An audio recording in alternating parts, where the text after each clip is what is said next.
वैष्णव जन तो तेने कहिए जे पीड़ पराई महाराज की जय। श्री हनुमान जी महाराज की जय। सब संत भगवान की जय। व्यास जी महाराज की जय। जो महापुरुष लोग होते हैं, महापुरुष, वो देखने में मनुष्यों जैसे होते हैं। उनकी प्रत्येक क्रियाएं साधारण जैसे मनुष्य होते हैं उस तरह की होती है। लेकिन जो अपने प्रेम रामायण में 3 प्रकार के जो साधक श्री राम जी महाराज ने बताया कि एक साधक वैष्णव साधक जो साधना में लगे, दूसरे एकांतिक होते हैं जो एकांत में रह के साधना करते हैं, और तीसरे वो कहलाते हैं जो परम एकांतिक। इसमें श्रेणी में महापुरुष ही आते हैं और कोई दूसरा नहीं। तो जिनकी चर्चा हम आप लोग कर रहे हैं, ये परम एकांतिक जो वैष्णव है, महापुरुष, उनकी कथा। तो भले उनका जीवन संसार के लोगों जैसे दिखाई देता है, उन्हें भी बुखार आती है, उनको भी तकलीफ होती है, संसार में रह करके वो भी खाते हैं, पीते हैं, सोते हैं, बात करते हैं, सब करते हैं। लेकिन उनका जो हृदय है एक अलग होता है, उसका पहचानना ये सबके बस की बात नहीं, क्योंकि जो स्थिति में जो रहता है वो दूसरों को भी उसी स्थिति में देखता है, उसके आगे उसकी बुद्धि ही नहीं है, वो कैसे समझे। तो महापुरुष जो होते हैं वो केवल संसार में इसलिए आते हैं लोगों का कल्याण, इसलिए उनकी जो लीलाएं हैं वो सामान्य लोगों जैसे रहती हैं, लेकिन उनकी उन लीलाओं में भी कुछ ना कुछ अंतर होता है, समझने वाले ही समझ पाते हैं। तो हम आप लोग जो है निमाई जी का चरित्र होने, श्री महाचैतन्य प्रभु का चरित्र चल रहा है। तो निमाई जो है 5 वर्ष के, ज़्यादा बड़े नहीं, 5 वर्ष, लेकिन उनका स्वभाव इतना चंचल है कि उन्हें घर में बैठना पसंद ही नहीं रहता, और बाहर भी कहीं जाते तो कुछ ना कुछ उपद्रव ही करके आते। तो लोग गांव के जो लोग रहते थे नदिया के, सब पंडित जी से शिकायत करते कि हमारे गांव में जितने लड़के हैं वो शांत रहते हैं, और ये है तो एक ना एक ऐसा काम करता है जिससे लोगों को कष्ट होता है। अब क्योंकि केवल एक ही बालक है, एक ही बालक विश्वरूप तो जैसे साधु बन गए, तो उस समय विश्वरूप थे, लेकिन उनका प्रेम छोटे पे ज्यादा था, कुछ बोलते नहीं थे। अब ये करते क्या थे, समझाते थे, बेटा देखो किसी को परेशान मत किया करो, और क्या नाम से पढ़ने जाया करो, पढ़ाई में ध्यान दो। लेकिन ये सवेरे से उठ करके गंगा जी के किनारे चले जाते हैं, और कुछ लड़कों को ले जाते थे। तो वहाँ गंगा जी के किनारे रेत ज़्यादा रहती, तो रेत के बड़े बड़े गोले बनाते थे, उसमें पानी सींच करके गोला, और गोले बना करके थैली में रख लेते थे, और जो कोई भी नहा के वहाँ से निकलता स्नान करके, उसी को एक गोला मारते, तो जो करते हो वो मिट्टी में बैठ जाता। अब जब देखते पीछे मुड़ के तो पता ही नहीं कहाँ को कितने मारा। तब ये दूर खड़े लड़कों के साथ में हंसने लगते, तो लोग जो है दौड़ते उसके, अब देखो लड़के कौन पकड़ पाएगा। मन इस तरह का उपद्रव करते रहते थे, रात को भिड़ाते रहते। कभी कभी सियाने लोग आपस में बैठ के गंगा जी की सीढ़ियों में, और गंगा जी का दर्शन कर रहे हैं बैठ के, चलो बाद में स्नान करेंगे, तो ये धीरे से जाते थे, एक दूसरे की धोती को बांध देते, जो सटे बैठे रहते उनकी धोती को आपस में बांध देते थे, और उन्हें क्या मालूम कि पीछे क्या हुआ है।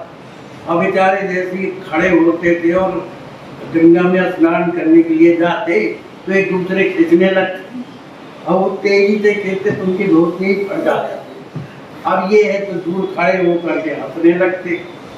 माने इतना उपद्रव मचाते थे कि कोई गंगा के घाट में माने आराम से स्नान कर ही नहीं पाता। अब लोग गंगा में डुबकी लगा में, तो उधर गायत्री मंत्र का जाप करें, तो ये भी दूर ही तुलसी की नकल उतारते। इस तरह से काफी दिन हो गए करते हुए। एक दिन उन्होंने सोचा कि अब ये बहुत दिन हो गया ये काम करते, अब दूसरा काम। उनको लड़के मिल ही जाते, तो इन्होंने दूसरे दिन से क्या काम किया कि लड़कों को लेकर के और गांव में चक्कर लगाते कि देखे कोई बूढ़ा बैठा हो, अगर वो कुछ करता ना हो तो उसी को परखे। जो बूढ़े रहते थे भाई, भगवत उस समय बंगाल में धर्म नाम की चीजें ही नहीं थी, सिवा धर्म के मांस खाना दारू पीना, बस यही था, वहां की धर्म क्रम कोई नहीं। तो जो सियाने लोग बिना मतलब का कहीं दारू पीते, कहीं चरस पीते, कहीं कुछ, उनकी दारू में जो है धूल डाल देती और उधर से भाग जाते। तो ये करते रहते थे, लेकिन वो लोग भी बड़े दुखी होते थे। आदत पड़ी है उनकी, जाकर शिकायत पंडित जी से करते, तो पंडित जी बड़े दुखी होते। अब लड़का है तो मारने के लिए जहाँ जाते, लेकिन जो भी उनके ऊपर गुस्सा होता था, उनकी छवि वो देख करके उसकी गुस्सा रखो चक्कर अपने आप हो जाते। इतने सुंदर थे, थोड़ी भी मुस्कुरा देते थे, उसकी जो है गुस्सा चली। अब एक दिन उन्होंने सोचा कि अब चलो गंगा जी को फिर चलें। फिर गंगा जी को दूर थी और मैदान था, तो वहाँ बहुत सी लड़कियां आया करती थी सवेरे से गंगा जी का पूजन करने के लिए, और अपना मन में मनौती, लड़कियां हैं और क्या मनौती करें। तो उनकी पूजा देख करके, और जब मिठाई लड्डू पीड़ा ले जाती थी भोग लगाने के लिए, तो लड़कियों से कहते सुनो, तुम ये जितना भी नैवेद्य जलाती हो हमको दिया, गंगा जी की पूजा करो, हम ये मना नहीं करते, लेकिन ये नैवेद्य हमको दो तो हम तुमको बढ़िया आशीर्वाद दें। वो छोटी छोटी लड़की के क्या आशीर्वाद दे, अरे क्या पहले खिलाओ तब ना। तो जो भी लड़की उनको लड्डू पेड़ा देती तो उसी को वो आशीर्वाद दिया करते थे, चल तुझे बड़ा सुंदर पति मिलेगा। और कै साल की है? 5 साल। बड़ा सुंदर पति मिलेगा। किसी को कह देते थे कि तेरा जो ब्याह है बड़े घर में होएगा, वो प्रसन्न होती थी। अब लड़के है, कौन विश्वास करता है। इस तरह किसी को आशीर्वाद दे दे, तेरे 5 लड़के होंगे, 5। अब छोटी छोटी बालिका, उनको हंसी भी आती थी, बाकी तो भी लगता था। किसी को कह दिया तुम्हारे 11 लड़के होंगे। अब इस तरह से बहुत सी जो लड़कियां थी वो उनको प्रसाद नहीं देती, ये पता नहीं क्या बोलता है, तो लेकर के और जब भागने लगे तो उसे कहते ठीक है तू प्रसाद मत दे, तेरे को पति जो है खाना मिलेगा, खाना पति मिलेगा। अब वो लड़कियां सोचने ये क्या से बात है, और भी जो नया में लौट करके मालूम है खाना तो मिलेगा, लंगड़ा अलग मिलेगा तेरे को, और प्रसाद दे दे तो तेरे को सही पति मिलेगा। तो बेचारी लौट करके आती प्रसाद देती। अब इस तरह की लीला चलती रहती। उन्हीं में से एक लड़की और आती जो बड़ी सरल स्वभाव की थी, वो किसी से ज्यादा बोलती नहीं थी। अच्छा, निमाई भी उससे जो है संकोच करते थे, कुछ बोलते नहीं थे, लेकिन तो महापुरुष हैं, क्या होना है कैसे वो सब जानते। तो उससे कहा, एक जब एकांत पात्र तक कहते हैं कि तो एक काम कर, तो किसी की पूजा मत किया कर, जब मैं मिल जाऊं ना तो मेरी पूजा किया कर। तू मेरी पूजा करेगी तो तेरे को बहुत सुंदर पति मिलेगा, जो गुणवान होगा, जगत पूज्य होगा, ये होगा। वो बालिका थी, उसका नाम था लक्ष्मी। वो दूसरे दिन जो है बढ़िया सुंदर थाल सजा के लाई, और ये तो बैठे थे उनके इंतजार में, कह दिया था, तो अपना सुंदर भोग बना करके लाई। भोग बना कर लाने के बाद और ये बैठे थे कि हाँ तो पहले गंगा में जो है पानी छिड़क ले, पवित्र हो, और थोड़ा सा लेते आना, फिर मेरे को पवित्र कर। अब विधि बता रही। अब वो पवित्र होके आई, उनके ऊपर पानी छिड़का। अब क्या करना है? आप तिलक लगा मेरे माथे पर, तो तिलक लगा दिया। अब क्या है? माला पहना, तो माला पहनाया। कहा अब क्या करें? कहा एक काम कर, जो ले आई नैवेद्य वो खवा। तो बेचारी बना करके लाई, तो नैवेद्य पाया। कहा अब आरती कर, तो आरती किया उसने। कहा पैर पड़ मेरे। और पैर वाली जब बात आई तो बेचारी संकुचित हो गई कि मैं इनके क्यों पैर पड़ूं भाई। अरे कहा मैं तेरे को आशीर्वाद दूंगा, तो इसमें संकोच मत कर, जल्दी नहीं लोग आ जाएंगे। तो बेचारे चरणों में प्रणाम किया और फिर चली। यही जो बालिका लक्ष्मी देवी है, उनकी पहली पत्नी है, वही पत्नी है लक्ष्मी देवी। इसके बाद क्या है कि मिश्रा जी को बहुत परेशान रहते थे, जगन्नाथ मिश्रा उनके पिताजी। सोचने लगे ये लड़का रात दिन उद्दंडता करता है, पढ़ने का नाम नहीं। 5 साल के थे तो बुलाया, कहा बेटा एक काम करो, जब लड़के पढ़ते हैं ना तभी तो आगे बढ़ते हैं, तो तू भी पढ़ा कर। कहे पिताजी मैं पढ़ूं क्या, स्कूल जाता हूँ, अब दूर से बैठ के जो चीज सुन लेता हूँ वो एक बार में याद हो जाती है, क्या पढ़ना है उसकी चीज। अरे कहा फिर भी पढ़ना चाहिए। कहा अभी हमारा मन नहीं लगता पढ़ने। एक दिन की बात है कि पंडित जी सो रहे थे और रात्रि में एक महापुरुष प्रकट हुए उनके स्वप्न में। और उन्होंने कहा पंडित जी जो आपके घर में जो बालक है वो कोई साधारण बालक नहीं है, वो महापुरुष है, इसलिए उसको आप डांटा मारा मत करो, मुझे देखने से बड़ा कष्ट होता है, आप उसको डांटा मत करो। तो उन्होंने स्वप्न में उत्तर दिया कि चाहे वो महापुरुष हो चाहे सामान्य पुरुष है, तो हमारा लड़का वो दंड करेगा, वो दंडता तो मारूंगा नहीं तो क्यों, क्या करूँगा, उसको मैं ऐसे ही मारूँ। उन्होंने कहा ठीक है, लेकिन ये पढ़ने की जो बात कहते हो तो जाने के लिए तो उसको तो सब ज्ञान है, तो क्या पढ़ना है। कहे भाई आप हमारे दोनों के बीच में बोलने वाले कौन हो सकते हो।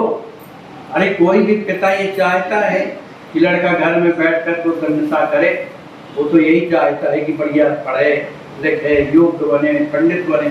तो अगर मैं ऐसा करता हूँ तो बुरा करता हूँ क्या, बड़े शिक्षा देने के लिए चले आए। तो हंसने लगे, कहा ठीक है भाई हम जाते, तो अंतर ध्यान। अब उस दिन से उन्हें लगा कि आखिर ये क्यों इस तरह से क्या, वो कौन है, अब तो क्या जाने।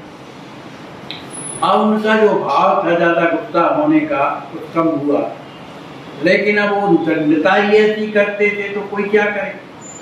अब एक दिन जो है सब लड़कों को लेकर के और गंगा के घाट में पहुंचे और तमाम एक दूसरे के ऊपर इतनी धूल फेंक रहे थे लड़का ही लड़का कि जो वहां से निकलता था वो धूल से बच ही नहीं पाता था। स्नान करके जो निकले वो दूर ही पड़ जाए।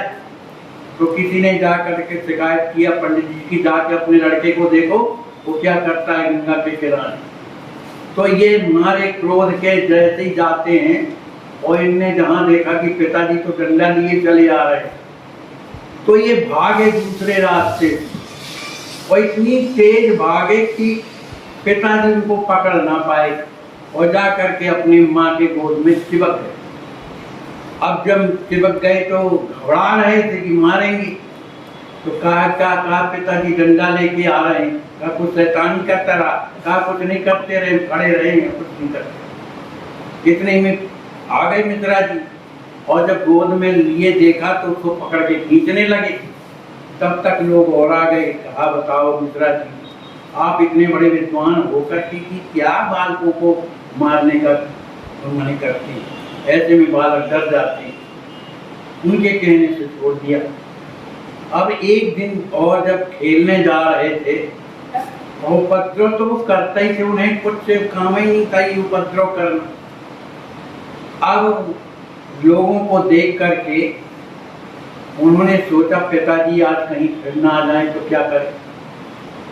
कहा पिताजी के आने का समय है स्नान का, चलो हम उसके साथ में हो जाएं और जब वो चले जाएंगे तो फिर हम अपना काम करें। तो पिताजी के पास पहुंच गए।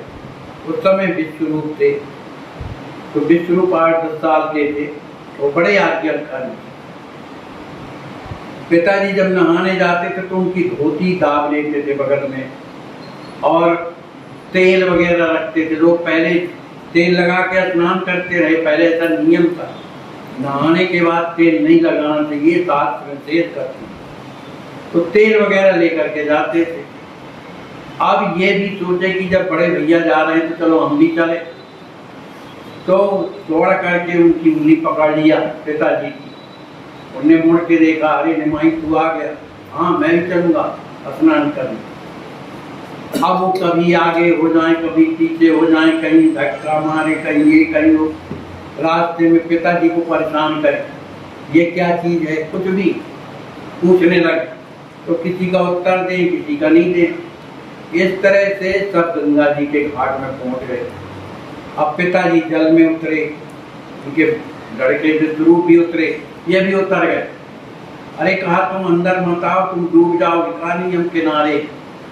और नहा धो के जैसा गायत्री मंत्र जपते थे पिताजी, और वो क्या जाने मंत्र जप के, पर ऊँट अपने वो भी हिलाते थे। जैसा पिताजी करते थे वैसे ही वो करते। आचमन करे तो खुद ही आचमन करे, ऊपर को अर्घ दे तो वो भी ऊपर को अर्घ दे। मैं पूरी नकल करते थे।